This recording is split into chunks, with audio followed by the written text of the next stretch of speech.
You really expect us to believe you just found it? One of the residents said, eyes sliding over the maintenance worker's faded uniform. People don't return wallets like that unless they're hoping for something.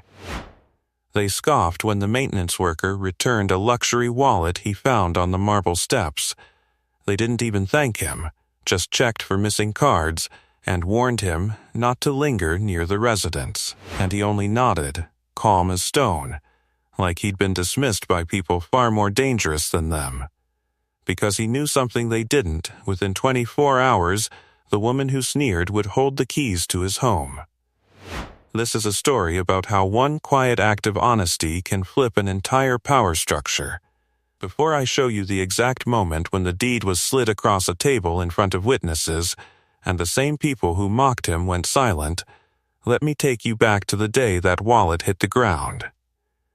By the way, where are you watching from? Tell me in the comments below. What none of them saw was the fracture already running beneath polished stone and polished smiles. They thought this was about a wallet. It wasn't. It was about foundations, of buildings, of pride, of the fragile line between power and decency. Caleb Mercer stood there with his hands loosely folded behind his back, the posture of someone trained not to react when baited.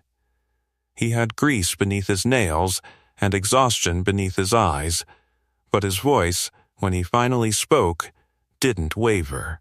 "I didn't take anything," he said quietly. "You can count it again." The lobby smelled of lemon polish and expensive perfume. Crystal light fixtures scattered reflections across the marble floor where he'd spotted the wallet minutes earlier, thick leather stamped with a gold insignia. He could have ignored it, could have left it for security. Instead, he'd picked it up and walked it straight to the concierge desk. Now the woman who owned it, Aria Vale, flipped through its contents with cool efficiency. Platinum cards. Driver's license. Cash folded with deliberate precision, nothing missing. Her expression didn't soften. "You understand," she said, not quite looking at him, "that this community values discretion." Discretion. The word lingered like a stain. He gave a single nod. "Yes, ma'am." Behind her, Victor Halden adjusted his cufflinks and leaned toward a small cluster of well-dressed guests. "We have protocols for this," he murmured loudly enough for Caleb to hear. Maintenance staff should alert security, not insert themselves. Insert themselves. The words struck, but Caleb didn't flinch. He'd heard worse in boardrooms years ago, though none of these people would guess that from the man holding a toolbox by his side. A security guard finally cleared his throat. "Everything seems intact, Miss Vale." Aria slipped the wallet into her handbag. "Fine, thank you," she said, though the gratitude felt procedural, not personal. Then she turned away. Conversation resumed around her like he'd never been there. Laughter swelled. A champagne cork popped somewhere near the elevators. The world of tailored suits and investment portfolios moved on, and the maintenance worker became invisible again. He adjusted his grip on the toolbox and stepped back toward the service corridor. The air shifted immediately, cool marble replaced by concrete walls, the faint hum of ventilation units replacing piano music. It was a place meant for labor, not leadership. As he walked, his eyes tracked the thin hairline crack near the base of a support column. It hadn't been there last month. Not like that. Not angled. His jaw tightened. Above him, heels clicked, and investors chatted about square footage and projected returns. Beneath them, something subtle was moving. He crouched, pressing calloused fingers lightly against the concrete seam. There it was again, the almost imperceptible vibration, a tremor most people would mistake for passing traffic. But traffic didn't run this close. Footsteps echoed behind him. Victor's voice drifted down the corridor. "Make sure you log that and don't overstep, Mercer. Stick to light fixtures and filters." Caleb rose slowly. "It's more than a fixture issue." Victor's smile was thin. "Your maintenance, The words were simple. Final. For a split second, something old stirred inside him. The instinct to argue with data, to dismantle assumptions with calculations and charts. He swallowed it. Not here, not yet. Instead, he nodded once. Understood. As Victor disappeared back toward the glittering lobby, Caleb glanced upward through layers of steel and concrete, imagining the weight resting on imperfect ground. He thought of Lila at home, her inhaler resting on the nightstand beside her bed. Thought of overdue notices stacked neatly in a kitchen drawer. Thought of how quickly stability could crack if the base wasn't solid. The building hummed faintly again beneath his boots, and this time he didn't imagine it. Caleb stayed crouched for a few seconds longer after Victor's footsteps faded, palm flat against the concrete seam. The vibration was subtle, like a truck passing far away but steady. Rhythmic. Wrong. Above him, laughter rolled across the marble. Down here, the air tasted like dust and metal. He stood slowly and jotted a note in the small, worn notebook he kept tucked inside his tool belt. The pencil he used was shaved down to half its size, the edges smoothed from years of use. Numbers came easily to him. Angles, load paths, stress points. He closed the notebook before anyone could wander back and see what he'd written. By the time his shift ended, the sun had dropped behind the skyline, turning the gated community's glass balconies into sheets of orange fire. He rode his bicycle through the side exit, reserved for staff, passing luxury SUVs lined up like trophies along the curb. The ride home took 12 minutes. His house sat just beyond the perimeter wall, close enough to hear construction equipment in the early mornings, far enough that the address didn't carry prestige. The paint along the porch railing peeled in thin strips. The mailbox leaned slightly to the left. Inside, the air smelled faintly of menthol. "Dad?" Leela's voice floated from the couch. "I'm here," he answered, stepping out of his boots by the door. She was curled beneath a faded blanket, a paperback book open on her lap. The nebulizer machine rested beside her, silent for now. He crossed the room in 3 strides and brushed her hair back gently. "How's your breathing?" "Okay," she said. A little tight earlier. His jaw tightened just enough that only someone watching closely would notice. "Construction dust again?" She gave a small shrug. "Probably." Probably. He moved to the kitchen and poured her a glass of water, eyes drifting to the stack of envelopes tucked neatly near the fridge. Red lettering. Final notice. He'd arranged them in a straight line as if order could make them less threatening. The house payment was 3 months behind. He hadn't told her that part. Instead, he returned to the couch and sat beside her. "You finish your math?" "Yeah." It was easy. A smile tugged at his mouth. Of course it was.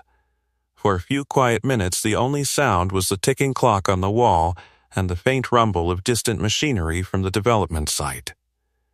He felt it even here, a low pulse through the floorboards. Most people wouldn't notice. He did. After she drifted off to sleep, he rose carefully and moved to the kitchen table. The notebook came out again. He sketched quickly foundation lines, soil displacement angles, estimated load stress based on the new luxury wing's footprint. His handwriting shifted unconsciously, becoming sharper. Technical. Precise. He stopped when headlights swept across the front window. A black sedan idled at the curb. He froze.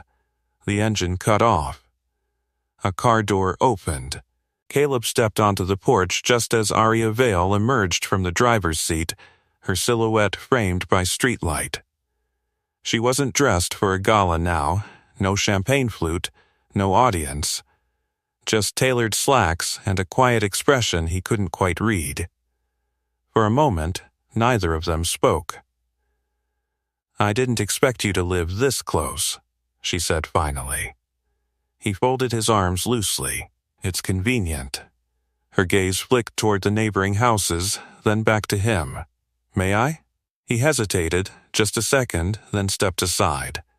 Inside, she took in the narrow hallway, the worn couch, the child's shoes near the door. Her eyes paused on the nebulizer machine. "You returned something valuable today," she said quietly. "It wasn't mine." A faint nod. "No, it wasn't." Silence stretched between them, thick with everything unspoken in the lobby earlier. He waited. "I purchased this property this afternoon," she said. The words didn't land at first. They hovered in the air like dust particles in sunlight. "You what?" His voice stayed level, but something cold slid through his spine. "It was scheduled for foreclosure auction next week," she continued. "I acquired it through my firm." His pulse hammered once, hard. "You're evicting us?" "No," she said quickly. "That's not why I'm here." He studied her face, searching for calculation. "For strategy. For leverage." "I didn't buy it to remove you," she said. "I bought it because of what you did." A sharp breath left him. "Returning a wallet doesn't justify—" "It wasn't the wallet," she interrupted softly. "It was how you stood there while they questioned you, and you didn't bend, he didn't respond." She reached into her bag and withdrew a folder. "You'll stay, the mortgage is cleared. For now," he repeated. Her jaw tightened slightly. "There are structural concerns at the development. I've been reviewing reports. Something isn't aligning." The distant rumble sounded again, faint but present. He met her eyes. "You felt it too," she said. He didn't nod. But he didn't deny it either. Before I go further into what happened next, subscribe with the bell on, because what unfolded inside that development changed more than one foundation. Outside, somewhere beneath steel and soil, the earth shifted again, and this time they both heard it. The low vibration rolled beneath the floorboards like distant thunder, subtle but unmistakable. Arya's eyes shifted toward the window as if she could see through walls and soil to the source of it. "That's not traffic," she said quietly. "No," he replied. The word sat between them. She straightened slightly, composure slipping back into place like a tailored jacket. "My engineering team hasn't reported anything critical." "Then they're not looking in the right place." It wasn't defiance. It was a fact. Her gaze narrowed, not offended but calculating. "Victor insists settlement readings are within acceptable variance." Caleb walked to the kitchen table and opened his notebook without asking permission. He turned it toward her. Clean angles. Load arrows. Stress distribution marks drawn in fast, confident strokes. "The new wing extends over a mixed soil base," he said. "Clay pockets. Saturation risk. If compaction wasn't reinforced properly," he let the sentence hang. Arya studied the sketches longer than she had studied his face in the lobby. "You're speaking like someone who's done this before." "I have." Silence again, not awkward. Heavy. Outside, a truck downshifted near the site. The ground answered with a faint tremor. Her jaw tightened. "Why are you working maintenance?" He closed the notebook. "Life shifts." She absorbed that without pushing. "I need certainty," she said finally. "Not intuition. It's not intuition. Then prove it." There it was. Not dismissal. A challenge. He met her eyes. "Access to the Foundation inspection reports. Soil surveys. Structural reinforcement plans. That information is restricted, so is collapse." A breath caught in her throat, barely visible. For a second, the woman who commanded boardrooms looked less certain than she had beneath crystal chandeliers. She thought of investors flying in for the open house this weekend, of contracts worth millions, of reputations that could fracture faster than concrete. "If you're wrong," she said slowly, "you're jeopardizing a development launch. If I'm right," he answered, "you're jeopardizing lives." The weight of it shifted something in her expression. Upstairs, floorboards creaked softly as Leela turned in her sleep. The sound grounded him instantly. Everything circled back to that room. Arya followed his glance toward the staircase. "Your daughter?" "Yes, she has asthma, it wasn't a question." He nodded once. Construction dust hasn't helped. A flicker of realization crossed her face. This wasn't just about architecture, it was about proximity, impact, the invisible cost of expansion. "I didn't know the foreclosure was this close to the perimeter," she said quietly.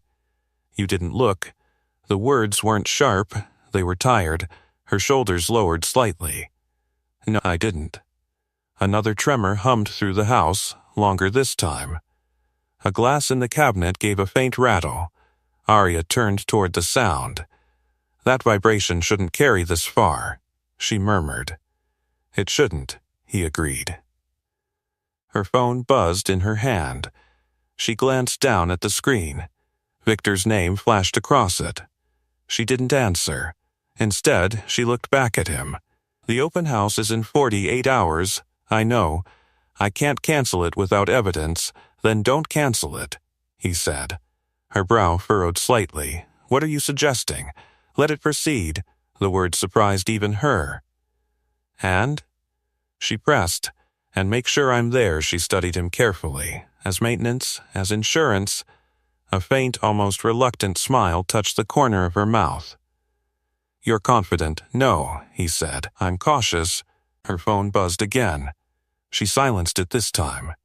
"If I grant you limited access," she said, "you'll keep this quiet. I'm not interested in headlines. What are you interested in?" He didn't hesitate.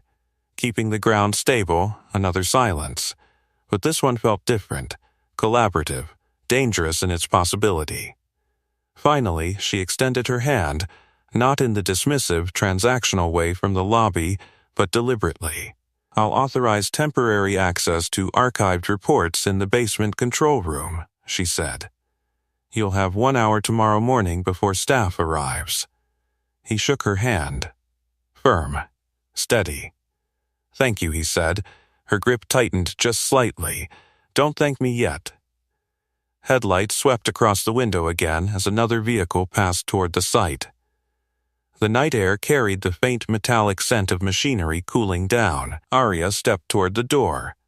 "Victor can't know until I know," she said quietly. "He won't hear it from me." She paused at the threshold. "If you're right," he held her gaze, "then this isn't just a construction issue," she finished. "No," he said softly, "it's a foundation issue." She nodded once and stepped outside. The door closed with a muted click. Caleb stood still for several seconds, listening to the sedan's engine start and fade into the distance. His pulse was steady, but beneath it ran something sharper. Anticipation. He turned back to the kitchen table, opened the notebook again, and began recalculating based on expanded access. Load thresholds. Event crowd weight. Worst-case scenario projections.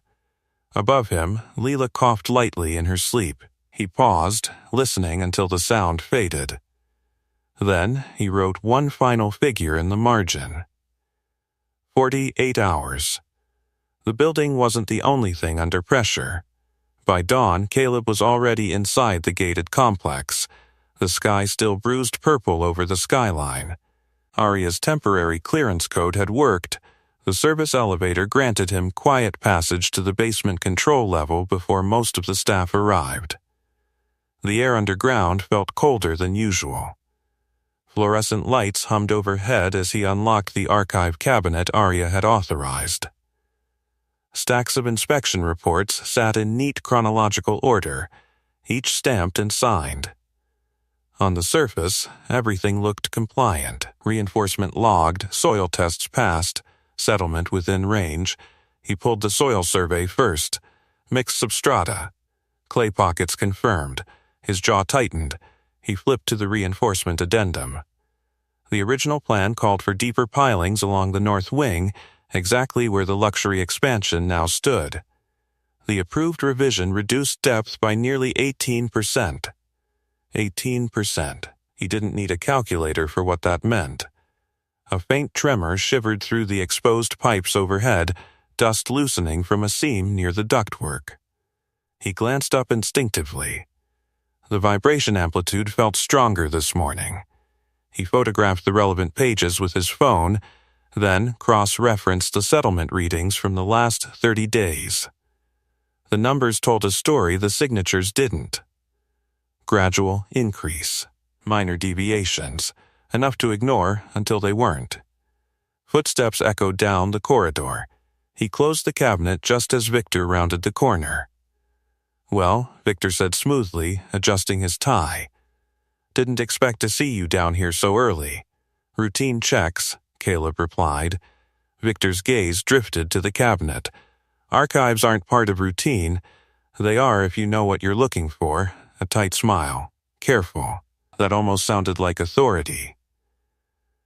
The tremor returned, brief but sharper this time. Even Victor paused. "What was that?" He muttered. "Ground shift," Caleb said evenly. Victor scoffed. "You've been saying that for weeks." "Because it's been happening for weeks."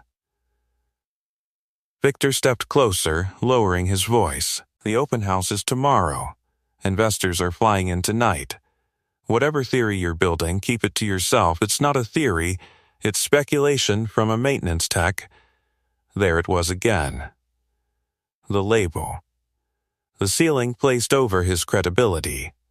Caleb didn't rise to it. If the north wing takes concentrated load from event traffic, stress distribution won't compensate.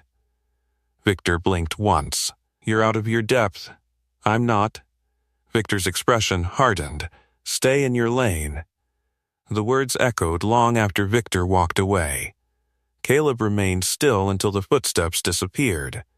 Then he reopened the cabinet and slid one more report from the file, vibration sensor data from the subfloor network. Most staff didn't even know the sensors were there, installed years ago for seismic insurance compliance. He scrolled through the readings on the adjacent monitor. Spike. Minor spike. Higher spike. All within acceptable parameters if you weren't watching the pattern. He was. He took one final photograph and closed everything carefully. When he stepped back into the service elevator, he felt the tremor again, faint but insistent, as if the structure itself were clearing its throat. Upstairs, preparations for the open house were already underway. Catering staff wheeled in silver trays.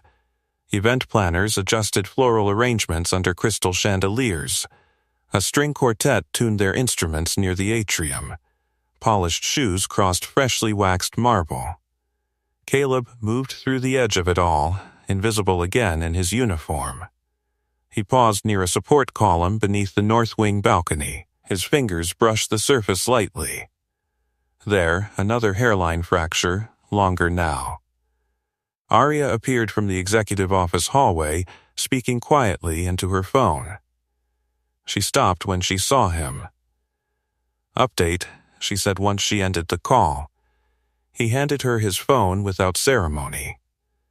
Reinforcement depth was reduced from the original design. Her eyes scanned the image. That was approved. Approved doesn't mean sufficient. She looked up at the balcony above them where event staff were arranging glass tables. How much weight? Too much. Her throat tightened subtly. Victor signed off on the revision. He prioritized timeline, and you're prioritizing stability. Music swelled briefly as the quartet began a rehearsal piece. The contrast between elegance and risk felt almost surreal. She stepped closer to the column, lowering her voice. "If I halt tomorrow's event without proof of imminent danger, I lose investor confidence." "If you don't," he replied, "you risk losing more than that." A catering cart rolled past them, wheels rattling faintly. The vibration carried through the floor again, barely perceptible but present. Arya felt it this time without prompting. Her composure flickered. "How certain are you?" she asked. He didn't hesitate. certain enough to stand in the room when it happens. A silence stretched between them, filled only by the echo of violin strings and distant hammering from the construction zone outside. Victor emerged again, clipboard in hand. "Miss Vale, media confirmations are locked in. We're expecting over 100 attendees." Aria's gaze stayed on the fracture line for a long moment before lifting. "Proceed," she said evenly. Victor smiled. "Excellent." As he walked away, she turned back to Caleb. "You'll be stationed near the north wing tomorrow, I will, and if nothing happens." He held her eyes calmly. "Then I'll go back to changing filters." Another tremor rolled beneath them, slightly stronger than before. She felt it. So did he. The music above swelled into something bright and triumphant. But underneath it, the foundation whispered a warning. Caleb didn't move from the column even after Aria stepped away to rejoin the event planners. The violin's bright notes climbed toward the ceiling, disguising the low, uneasy tremor that pulsed beneath polished marble. He felt it through the soles of his boots. Then his phone vibrated in his pocket. Leela. He answered immediately. "Hey, sweetheart." Her breathing sounded thin on the other end. Not panicking, not yet, but strained. "Dad, it's Dusty again," she said between shallow pulls of air. "It smells weird." His spine went rigid. "Use the inhaler," he said, already walking toward the service corridor. "I'm on my way." He ended the call and turned sharply, nearly colliding with Victor near the catering station. "Problem?" Victor asked, irritation flickering across his face. "My daughter's having a reaction." Victor sighed. "We're in final prep." "Don't disappear now." Caleb's eyes sharpened. Not angry, just certain. Family comes first. Without waiting for permission, he moved quickly through the back hallway, the echo of his footsteps swallowed by ductwork hum. The tremor pulsed again as he reached the employee exit. Outside, construction equipment idled across the street from his neighborhood. A fine haze hung in the air like invisible ash. He rode faster than usual. By the time he reached the house, Leela was sitting upright on the couch, inhaler pressed to her mouth. The nebulizer machine sat ready beside her. "I'm okay," she insisted softly. He knelt in front of her, steadying his voice. "I know you are." But he could feel it, dust settling into places it didn't belong. The rumble from the development site carried faintly through the walls again, stronger than yesterday. He stood and walked to the front window. A hairline crack ran along the upper corner of the drywall near the ceiling. It hadn't been there last week. His chest tightened. He stepped outside and crouched near the front step, pressing his palm flat against the concrete slab. There. The vibration pattern wasn't random. It was cumulative. He returned inside, grabbed his notebook, and flipped through the latest readings he'd sketched from memory. Then he overlaid them with a rough calculation of external ground displacement affecting adjacent structures. The numbers lined up too cleanly.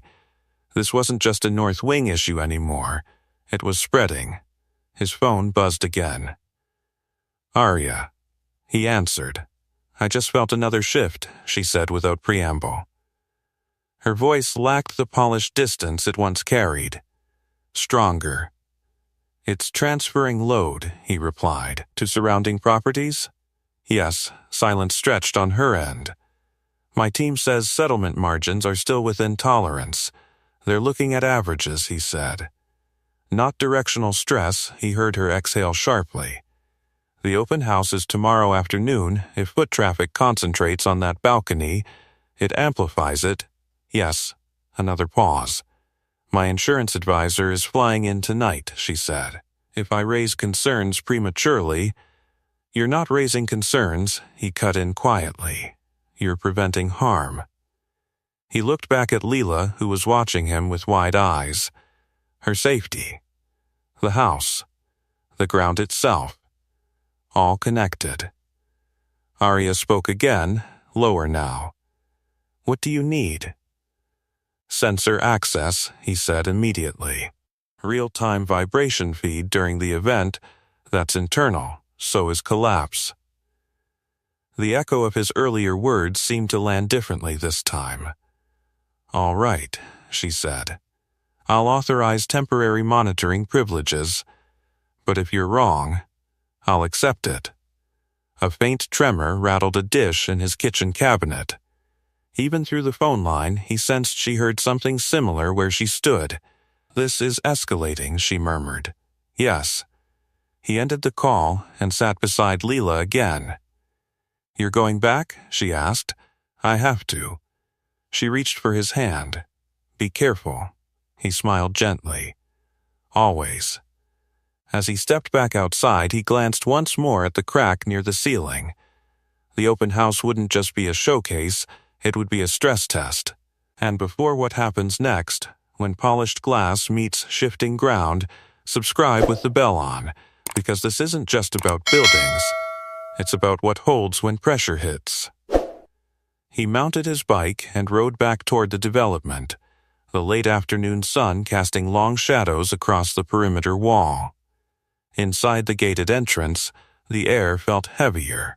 Staff moved briskly now, finalizing centerpieces, adjusting lighting, testing sound systems. A subtle energy hummed beneath it all, anticipation layered over ignorance. Caleb headed straight for the basement control room Arya had unlocked digitally moments earlier. The sensor interface glowed faintly on the monitor. Live feed. Baseline readings scrolled across the screen. He watched for several seconds. Then, a spike. Small, but sharper than yesterday. He swallowed slowly and began mapping the oscillation pattern in real time, fingers moving with practiced precision across the keyboard. Above him, champagne glasses clinked as a rehearsal toast echoed through the atrium. Below, numbers climbed, and the ground beneath both worlds kept shifting.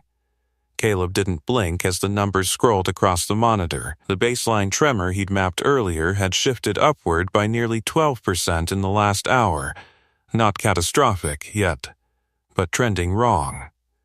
He adjusted the sensor filters, isolating the North Wing's subfloor network. The waveform sharpened instantly. Directional stress. He exhaled slowly through his nose. Footsteps pounded down the basement corridor. Victor appeared in the doorway, face tight. Why are you in the control room? Authorized access. Caleb replied without looking up. Victor's eyes flicked to the screen. What am I looking at? Live vibration feed. It's within tolerance. For now. Victor stepped closer. You're creating panic where none exists. I haven't told anyone. Your presence down here says enough. Another spike flashed across the screen, stronger this time. Even Victor saw it. That's equipment calibration drift, Victor said quickly. No, Caleb replied calmly, it's harmonic amplification. You've got concentrated load above unstable soil. Victor scoffed, but his voice carried less conviction. You're a maintenance tech. Caleb finally turned to face him. I used to design structural reinforcements for mixed soil developments. The words hung in the cold air. Victor blinked. That's not funny. I'm not joking. For a moment, uncertainty cracked Victor's composure. Then it sealed shut again. If that were true, you wouldn't be down here cleaning vents. Life changes, Caleb said evenly. Victor's jaw flexed. The open house proceeds. Another tremor rippled through the pipes overhead. Dust shook loose in a faint sprinkle. Victor felt that one. He straightened stiffly. Miss Vale doesn't want disruption. She wants stability. She wants investors confident. Confidence built on compromised reinforcement won't last. Victor stepped closer, lowering his voice. If you sabotage this launch, I'll see you terminated. Caleb didn't flinch. If I stay silent and someone gets hurt, I'll see myself responsible. Their eyes locked for a long second. Then Victor's phone buzzed. He glanced at it, Arya's name. He stepped into the hallway to answer. Caleb returned to the monitor, isolating the north balcony load zone. He overlaid projected crowd weight from event estimates. Even a conservative calculation pushed the stress threshold dangerously close to tipping. He saved the projections and transmitted them directly to Arya's encrypted email. Moments later, his own phone buzzed. "Explain the red line," Arya said immediately. "It's the failure point," he answered. "And we're how close?" "Closer than you'd like. Silence." He imagined her upstairs, staring at the same data now on her tablet. "If we redistribute foot traffic?" she asked. "It helps. But it doesn't solve soil saturation beneath the outer pilings. We can't pour reinforcement tonight." "No."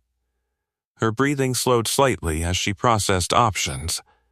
"What's your mitigation plan?"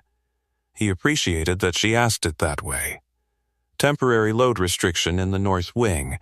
Keep attendees moving. No static clustering. That's not how showcase events work. It is if you want the floor intact." Another tremor registered, this one slightly stronger than the last. Even the monitor's frame vibrated faintly. She heard it through the line.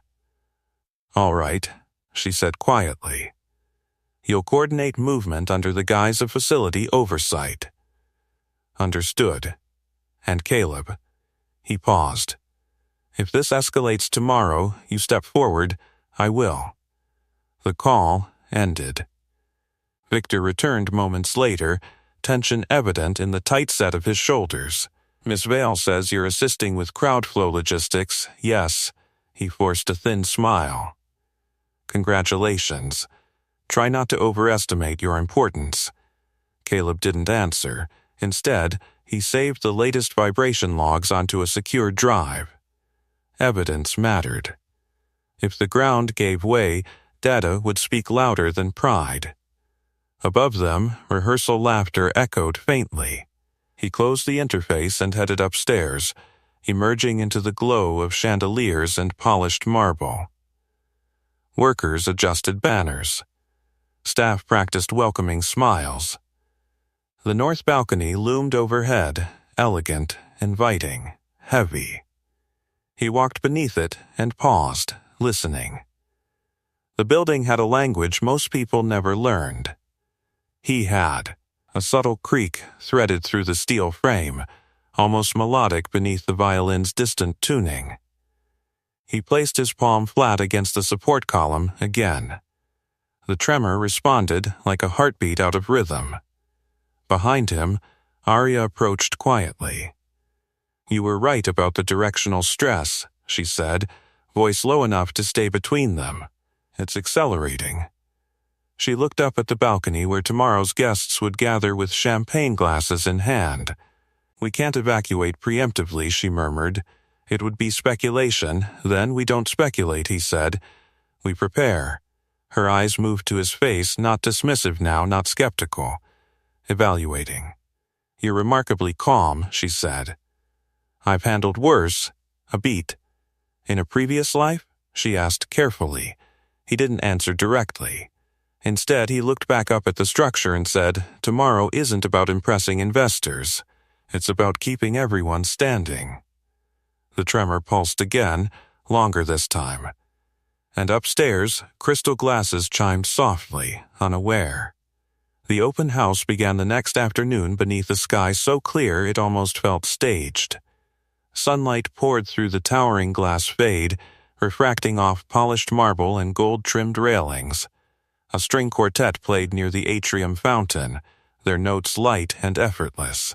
Caleb stood just beyond the north wing staircase, a tablet in his hand displaying the live vibration feed Arya had authorized. To everyone else, he looked like maintenance staff overseeing climate controls. To him, the numbers felt louder than the music. Guests filtered in, investors in tailored suits, local officials, media representatives. Laughter rose in measured bursts. Champagne corks popped. Shoes tapped against marble in clusters. Each cluster mattered. He watched the waveform rise incrementally as people lingered near the balcony railing to admire the skyline view. Static load. Sustained pressure. Arya moved through the crowd with practiced composure, greeting guests, shaking hands, projecting confidence. But her gaze flickered toward him more often than anyone else would notice. A spike. Small but sharper than baseline. He stepped closer to the staircase and addressed a group of guests politely.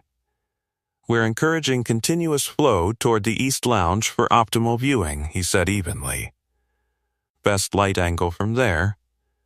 The phrasing was deliberate, non-alarming, operational.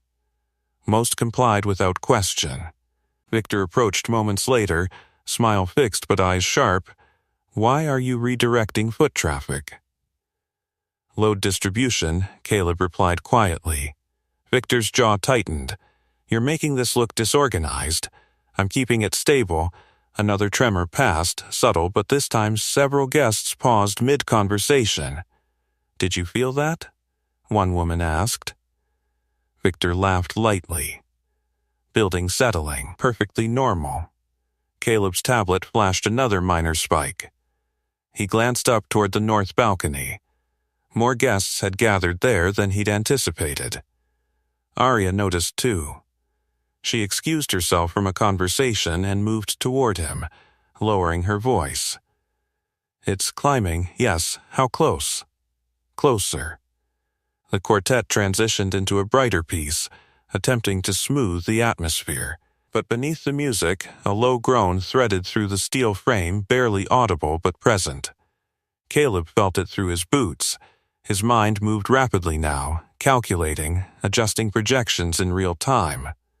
The reinforced pilings were absorbing strain unevenly. If the outer soil pocket shifted even 2 centimeters, another spike. Larger. The tablet vibrated in his hand. Upstairs, a glass shattered. Not from dropping, just a hairline fracture giving way under vibration. Conversation stilled, Victor stepped forward quickly. "Please remain calm." Minor acoustic resonance. The floor beneath the north balcony gave a faint but unmistakable lurch. A ripple moved through the crowd like wind through tall grass. Caleb didn't hesitate. "Everyone moved toward the atrium now," he called, not shouting, but projecting with controlled authority. No running. Steady pace. The tone in his voice cut through the confusion. Arya echoed him instantly. "Please follow facility guidance. This way." Their coordination wasn't rehearsed, but it was instinctive. Guests began moving. Some faster than advised. The vibration intensified as foot traffic surged. "That's worse," Victor hissed. "Yes," Caleb replied, eyes locked on the load graph. The outer balcony beam emitted a sharper creak, longer this time. He moved quickly to the support column and dropped to one knee, pressing his palm against the seam. The tremor wasn't random anymore. It was building. "Victor," he said evenly, not looking up, "clear the balcony. Now." Victor hesitated half a second too long. A second lurch hit, stronger. Screams pierced the music. Arya stepped directly into the staircase path, everyone down. Now, her authority carried weight. Guests poured off the balcony in a controlled rush, heels striking steps, hands gripping rails. The waveform on Caleb's tablet peaked sharply, then plateaued as weight shifted. He exhaled slowly, but didn't stand. The stress wasn't gone. It was redistributing. He looked toward the eastern support line. Hairline cracks spidered faintly along the paint near the ceiling. Arya saw them too. "That wasn't supposed to happen," she murmured. "No," he agreed. The room had grown eerily quiet now. The quartet had stopped playing entirely. Victor's composure finally cracked. "This is a disaster. It's contained," Caleb replied calmly. For now, another tremor pulsed, less violent but sustained. He stood slowly and turned toward Arya. "We need to restrict occupancy immediately. Full evacuation of the north wing." "In front of media?" Victor protested. "In front of gravity," Caleb answered. Arya didn't hesitate this time. "Clear it." Staff moved swiftly now, ushering guests toward the atrium and exit corridors. Murmurs swelled, cameras lowered. Conversations shifted from admiration to alarm. Caleb's tablet displayed declining load values as bodies left the stress zone. He watched until the waveform stabilized near baseline. Only then did he allow himself to breathe fully. Victor stared at the cracks near the ceiling, face pale. "How did you know?" Caleb didn't answer immediately. Instead, he looked around the room, the shaken investors, the silent musicians, the faint dust settling through shafts of sunlight. Then he said quietly, "Because foundations speak before they fail." And this time, everyone had heard it. Dust drifted lazily through the atrium light, settling over polished marble like a quiet accusation. The north wing stood half-emptied now, velvet ropes hastily repositioned, staff murmuring into headsets with tight controlled urgency. Caleb remained near the support column, eyes fixed on the live vibration feed. The baseline was lower, but not safe. Arya approached him without her usual entourage. No champagne glass, no rehearsed smile, just focus. "How stable?" she asked. "Temporarily," he said. "We reduced static load, but the soil pocket's already compromised." Victor paced nearby, phone pressed to his ear. "No, this isn't structural failure," he insisted to someone on the line. "It's a precautionary redirection." Precautionary. Caleb almost smiled at that. Arya followed his gaze to the cracks faintly webbing the upper corner near the balcony beam. "If we evacuate entirely, it triggers regulatory inspection. If you don't," he said evenly, "it triggers physics." Her jaw flexed. The remaining guests gathered in uneasy clusters near the atrium fountain, whispering. Media cameras were no longer pointed at skyline views, they were angled toward the tension unfolding in real time. This was the edge. Caleb stepped closer to Arya and lowered his voice. "You need visual confirmation, not just sensor data." She studied him. "What are you proposing?" "Access to the outer foundation seam, north perimeter. We verify displacement directly. That area's sealed." "Then unseal it." Victor ended his call and strode over. "Absolutely not. You start peeling back structural panels during an investor event and you create panic headlines."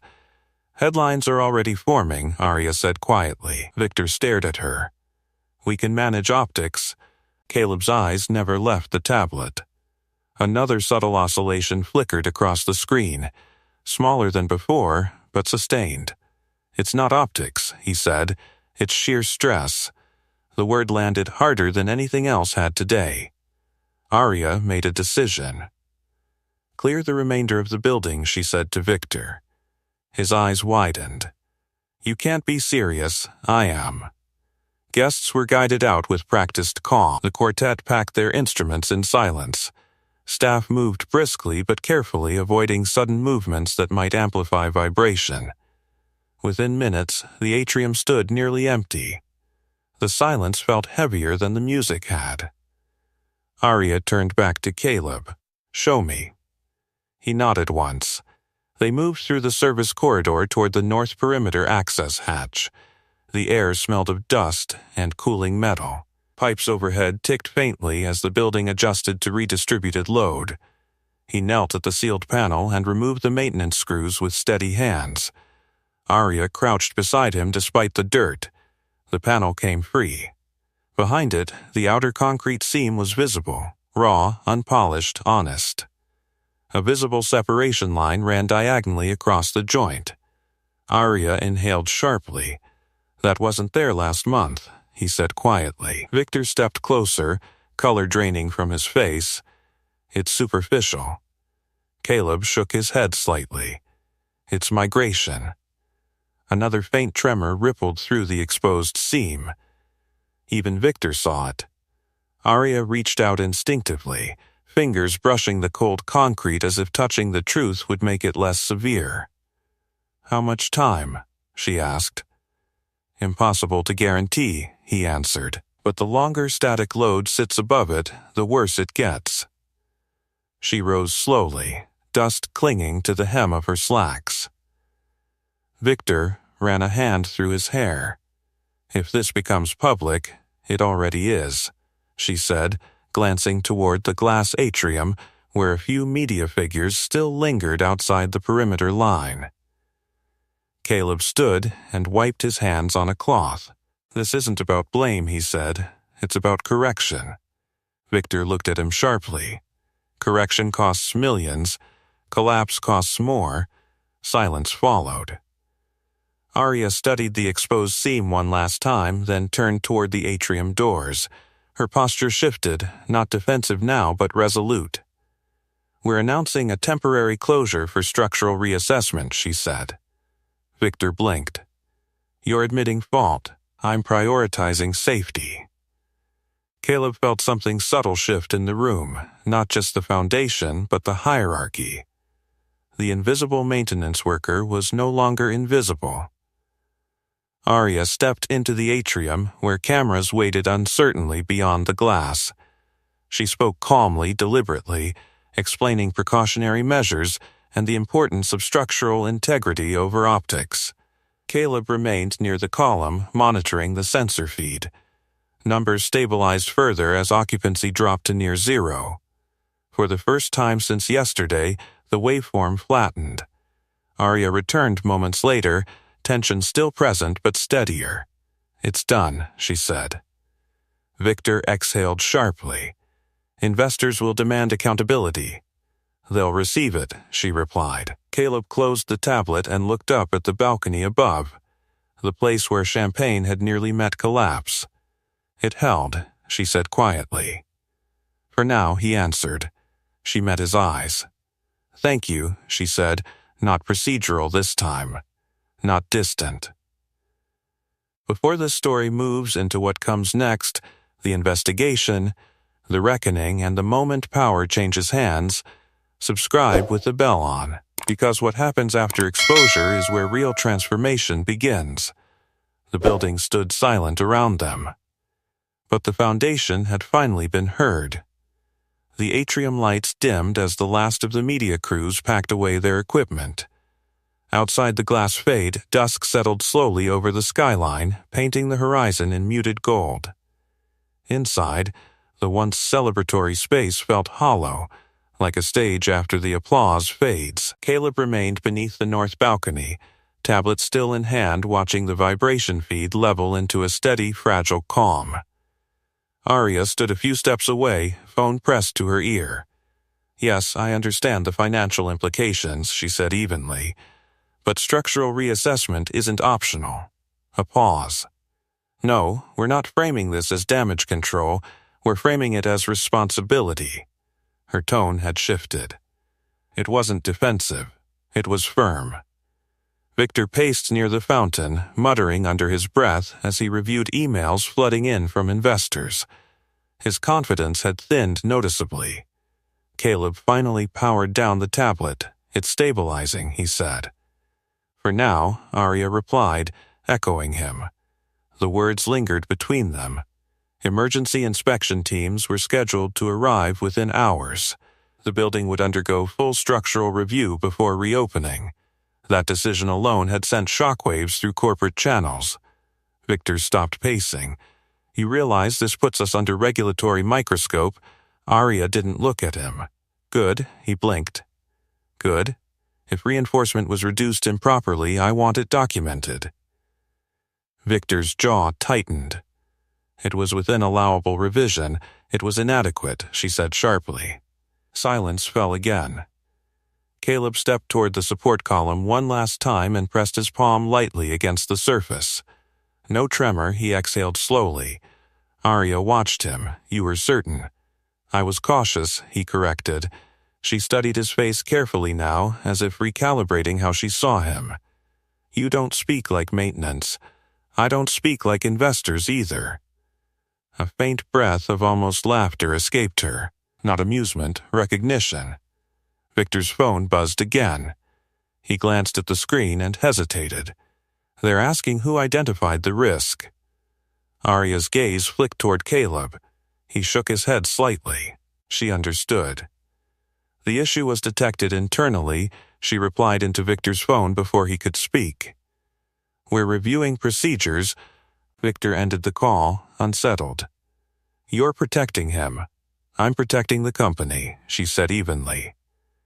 And the truth, outside, headlights swept across the gated entrance as black SUVs began arriving.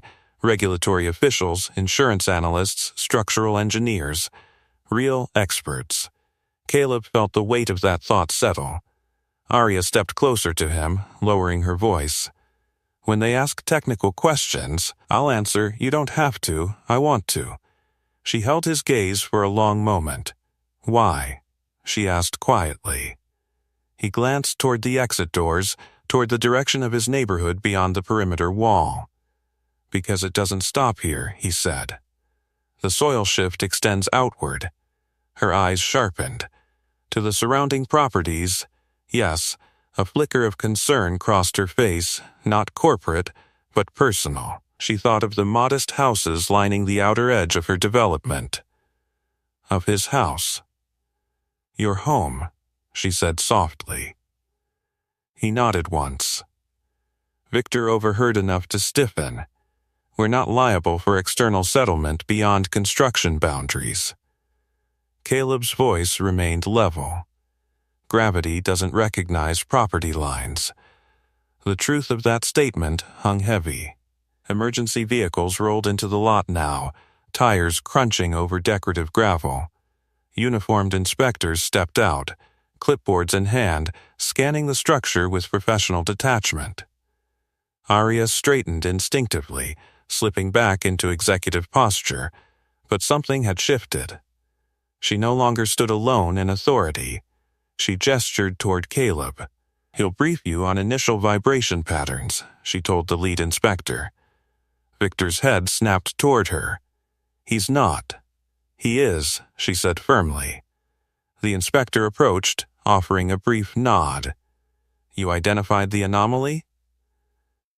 Caleb met his eyes calmly. Yes. Based on what metrics? He unlocked the tablet and reopened the archived data logs, walking the inspector through directional stress accumulation, soil saturation variables, reinforcement depth reduction, and load redistribution during the event. The inspector's expression changed gradually, from polite skepticism to focused interest. These are precise projections, the inspector said. They're conservative, Caleb replied. Arya watched silently as professional respect replaced social dismissal in real time. Victor shifted uncomfortably. When the briefing concluded, the inspector turned to Arya. You were fortunate someone noticed early. Arya's gaze didn't leave Caleb. We were. The inspector nodded and moved toward the north perimeter access point. The atrium stood nearly empty now, echoing with the distant sounds of measuring tools and technical discussion. Caleb lowered the tablet slowly. Arya stepped beside him. You didn't have to expose this, she said quietly. It would have been easier to stay silent. He thought of Lila's coughing the night before, of the crack in his ceiling. Easy doesn't hold weight, he said. For a moment, neither of them spoke. Beyond the glass, flashing lights reflected against marble floors, red and blue against gold. The building would be scrutinized. Reports would be filed. Costs calculated. But something irreversible had already happened. The maintenance worker who returned a wallet had just become the reason a luxury development still stood, and the foundation of more than one reputation had shifted. The inspectors worked quickly, boots echoing through the service corridor as they set up portable scanners along the north perimeter seam. Laser levels cast thin red lines across concrete. Measuring tools hummed softly, translating stress into data. Caleb stood beside the lead inspector, answering questions with quiet precision. Reinforcement depth reduction. Soil saturation patterns. harmonic amplification under concentrated load. He spoke without embellishment, hand steady, tone even. Victor lingered several steps back, arms folded tightly across his chest. One of the junior engineers crouched near the exposed seam and ran a digital gauge along the crack line. The device beeped once, then twice. "Displacement confirmed," the engineer said. "How much?" the inspector asked. 2.4 centimeters outward migration. Arya's breath caught faintly. "That's beyond tolerance," the inspector said flatly. Victor's composure faltered. "That's temporary settling." The inspector didn't look at him. "No, that's progressive shift." Caleb felt no satisfaction in being right, only urgency. "Check the outer pilings," he said. "Specifically the northeast cluster." The inspector glanced at him, then nodded to his team. "Do it." They moved swiftly. Minutes passed like stretched wire. Arya stood near the atrium entrance, hands clasped loosely in front of her, watching professionals dismantle the illusion of invulnerability piece by piece. A technician emerged from the perimeter access point. Pilings reduced by 17% from original blueprint. Victor went pale. "That revision was approved," he insisted. "Approved doesn't override physics," the inspector replied coolly. The words echoed something Caleb had said earlier. Arya turned slowly toward Victor. "Why was the depth reduced?" "To meet deadline compression," Victor answered, voice thinning. Reinforcement margin was still compliant.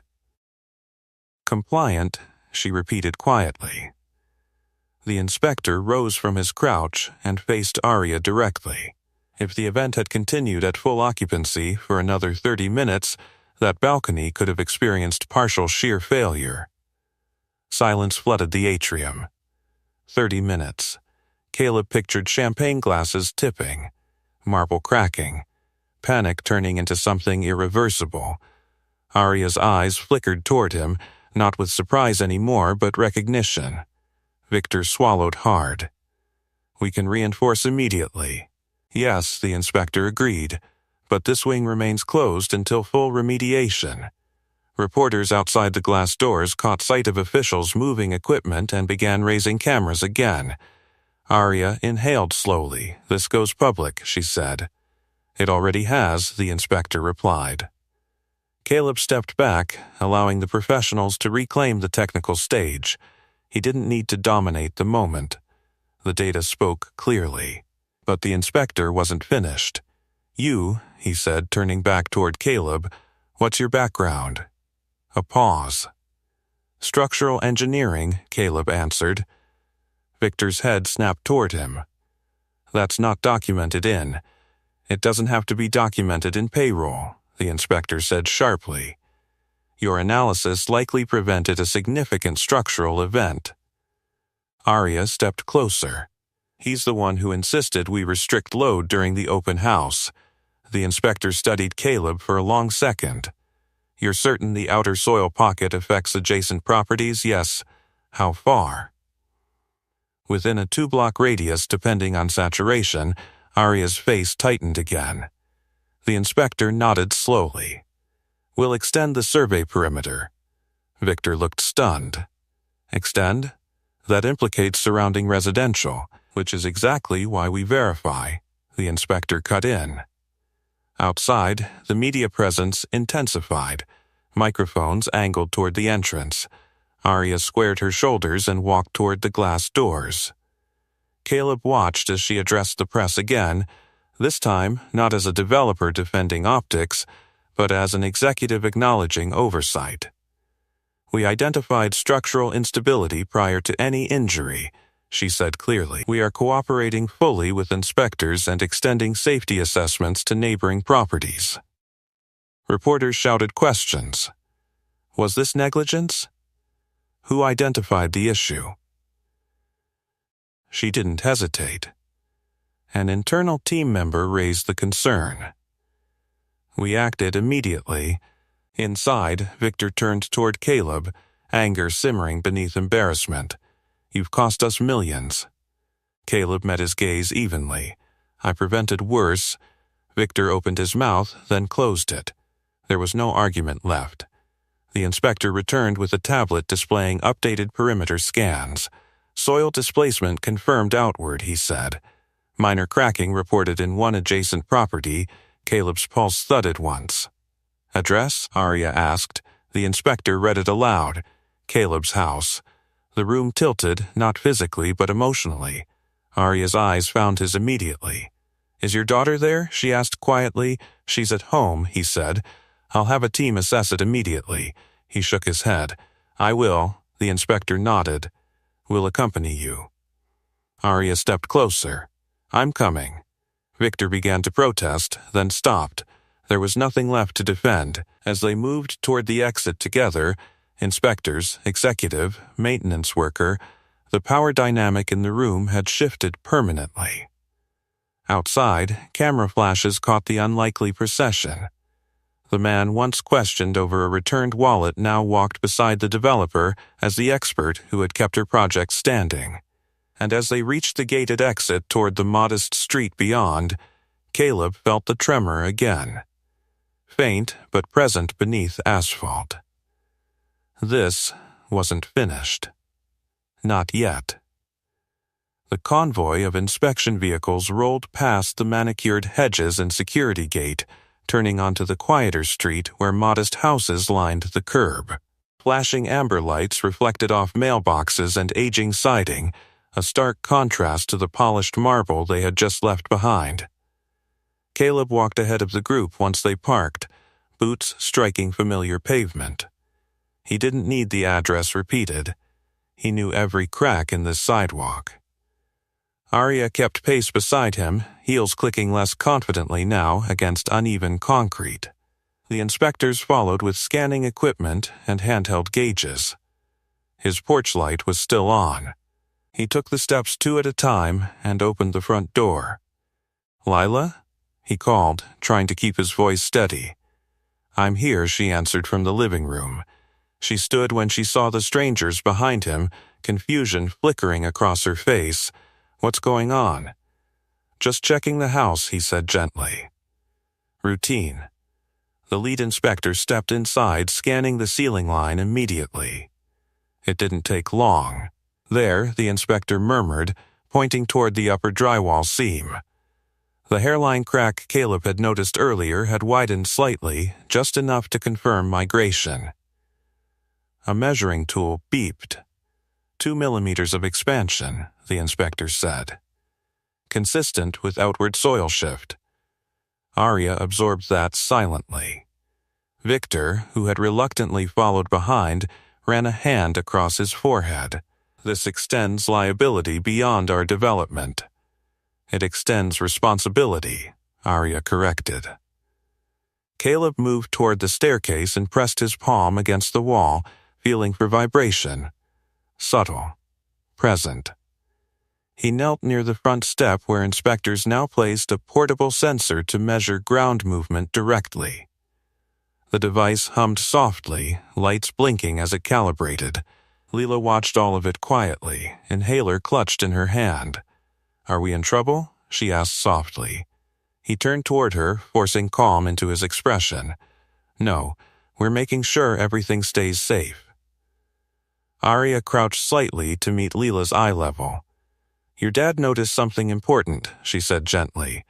That's why we're here. Lila looked up at him with quiet pride. The inspector straightened, minor structural strain. No immediate collapse risk, but stabilization recommended. Caleb exhaled slowly. What's the remediation? Arya asked. Perimeter reinforcement and soil compaction correction. Likely requires excavation along both sides of the wall. Victor stiffened. That affects multiple properties. Yes, the inspector replied. And the sooner it's addressed, the less severe it becomes. Arya didn't hesitate. We'll cover it. Victor looked at her sharply. That's a massive expenditure, so is a lawsuit, she said evenly. And so is ignoring warning signs. Silence settled into the small living room. Caleb stood slowly, eyes lingering on the crack near the ceiling. It's manageable, he said. If acted on now, the inspector nodded. You called it early. Victor glanced at him, resentment fading into reluctant recognition. How long were you tracking it? Long enough, Caleb replied. The inspector gathered his tools. We'll file formal findings within the hour. As officials stepped outside to document exterior displacement, Arya remained in the living room. She looked around, the worn couch, the neatly stacked books, the faint hum of the nebulizer machine on standby. I bought this house the day after you returned my wallet, she said quietly. He didn't look surprised. I wasn't sure how to approach it, she continued. It was scheduled for auction. I didn't want you blindsided. You could have told me sooner, he said. I know. She reached into her bag and withdrew a folder, the same one she'd carried before. I intended to transfer ownership back after restructuring paperwork, she said. Today makes that timeline immediate. She extended the folder. He hesitated only a second before taking it. Inside was the deed transfer authorization, signed. Leela stepped closer. What is it? It means, Arya said softly, this house stays yours. The words felt heavier than the crack in the ceiling. Victor re-entered, expression subdued. Inspection perimeter confirms displacement radius within 2 blocks. Arya nodded once. Then remediation begins at sunrise. He didn't argue. Outside, neighbors had begun peeking through curtains drawn by the unusual activity. Whispers traveled quietly along the sidewalk. The inspector returned to the doorway. Structural intervention starts tomorrow. You acted in time, Caleb gave a small nod. As the officials dispersed, Arya lingered a moment longer. You stood your ground in that lobby, she said. I dismissed you. You didn't know me, he replied. I should have. A faint tremor rippled once more beneath the floor, so subtle it might have been imagined. But this time, it didn't carry fear. It carried correction in motion. Arya stepped toward the door. We'll fix what we overlooked. He walked her outside. Flashlights swept across the perimeter soil as crews marked excavation lines. For the first time since the wallet hit marble, the imbalance felt addressed, not erased but acknowledged. The foundation had cracked. But it hadn't fallen. And neither had he. Morning light spilled across the street as excavation crews arrived just after sunrise. The quiet hum of engines replaced the distant, threatening vibration that had haunted the ground for days. Yellow caution tape lined sections of curb while engineers marked correction points with fluorescent spray. Caleb stood on his porch beside Lila, watching as soil compaction equipment lowered carefully along the perimeter of his yard. The crack near the ceiling inside had been stabilized overnight with temporary bracing. Permanent reinforcement would follow. Across the narrow street, Arya stepped out of a black sedan, not in heels this time, but in flat boots better suited for uneven ground. She walked toward him without an entourage, without cameras. Victor followed a few steps behind, subdued, clipboard tucked under his arm. His posture had changed, less defensive, more reflective. Full remediation plan is in motion, Arya said as she approached. North wing reinforcement, extended piling correction, perimeter soil stabilization for surrounding homes. Caleb nodded. That's the right move. She held his gaze for a moment. You forced that move. He shook his head slightly. The ground did. A faint smile touched her expression. Across the block, neighbors began stepping outside, drawn by the activity. Word had spread quickly overnight about the open house evacuation, about inspectors, about the maintenance worker who'd spotted what others missed. An elderly man from 2 houses down approached cautiously. You the one who raised the alarm? He asked Caleb. Caleb hesitated, then nodded once. The man extended his hand. Thank you. The simple gesture carried more weight than any investor's handshake ever could. Victor cleared his throat. Preliminary audit shows the reinforcement revision was executed under my directive to meet timeline compression. Arya looked at him steadily. I should have reevaluated the soil variance more thoroughly, Victor continued, voice tight but honest. That's on me, Caleb studied him quietly. It won't happen again, Victor added. Arya turned toward Caleb. Public acknowledgement is scheduled for this afternoon. Full transparency, he met her eyes. That's your call. No, she corrected gently. It's ours. The crews began drilling along the north perimeter line. The deep mechanical rumble now carried purpose, not threat. Leela tugged lightly at her father's sleeve. So we're staying? He crouched beside her. We're staying. Arya watched the exchange, then reached into her bag one final time. She withdrew a small metal key attached to a plain leather tag.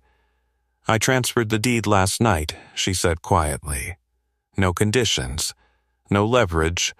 He accepted the keys slowly. You didn't owe us that, he said. I owed you integrity, she replied. The words settled between them like something newly anchored. Later that afternoon, media gathered again. This time, not in a marble atrium, but along a modest residential sidewalk, framed by construction equipment and reinforced soil. Arya stood before the microphones, speaking plainly about oversight, correction, and accountability. She named Caleb, not as maintenance, but as the structural engineer whose vigilance prevented catastrophe. Cameras turned toward him. He didn't step forward for applause, he simply nodded once. Reporters asked about cost, liability, corporate responsibility. Arya answered each question directly. This isn't about loss, she said clearly.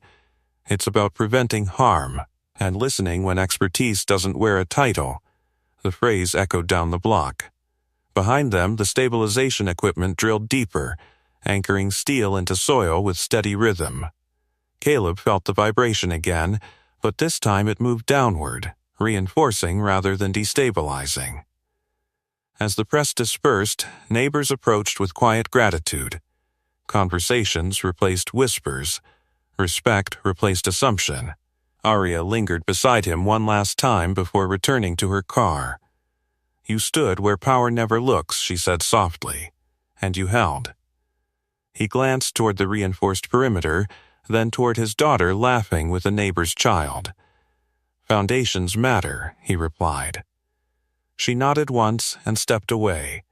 The sun dipped slowly toward the horizon, casting long shadows across freshly compacted soil.